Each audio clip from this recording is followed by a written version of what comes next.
Le 12 avril, c'est le jour de la cosmonautique en Russie. Donc c'est une date commémorative puisque c'est la date où en 1961, Yuri Gagarin s'était lancé pour son vol dans l'espace. Donc c'était la première fois qu'un homme accomplissait cet exploit. Et donc à cette occasion, je voudrais vous parler de l'exploration du cosmos sous l'Union soviétique, plus particulièrement des 3 plus grands héros qui ont participé à cette histoire. Tout commence ici, à Kaluga, une petite ville située à 200 km au sud-ouest de Moscou. Konstantin Tsiolkovsky est un professeur de mathématiques, passionné d'aviation et de science-fiction. À la fin du 19e siècle, il écrit ce qui paraît alors être de la pure folie. Comment quitter l'attraction terrestre? Ses contemporains le considèrent comme un rêveur, mais ses équations sont toujours utilisées. C'est lui qui a posé toute la base théorique de l'astronautique moderne. À Kaluga, la ville où il a vécu, se trouve le magnifique musée de la cosmologie.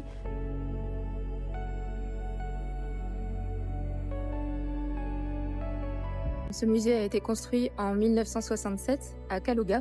C'est d'ailleurs Yuri Gagarin qui en a posé la première pierre et il porte le nom de Tsiolkovsky qui a habité et qui est né à Kaluga. On peut y retrouver une grande partie de l'héritage laissé par Tsiolkovsky, donc des maquettes de fusées, des capsules, des croquis. Là, je suis dans la partie moderne du musée qui est très intéressante parce qu'on y trouve non seulement des maquettes, mais aussi par exemple des modules de retour réels ou bien des combinaisons qui ont réellement appartenu à des cosmonautes qui ont réellement été utilisées.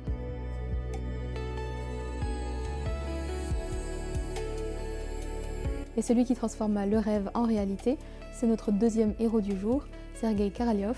Après la guerre, il est nommé ingénieur en chef du tout nouveau programme spatial soviétique. Tout a commencé avec le célèbre Spoutnik. Cette sphère métallique, pas plus grande qu'un ballon, est le premier satellite lancé en orbite par les soviétiques le 4 octobre 1957. Il a prouvé qu'un objet pouvait rester en orbite, stable, autour de la Terre, donc une étape essentielle pour tout ce qui allait suivre.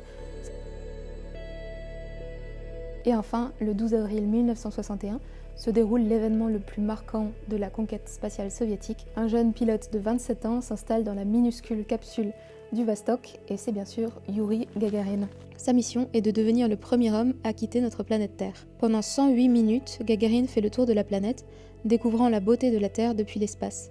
À son retour, il n'est pas seulement un héros soviétique, mais une icône mondiale.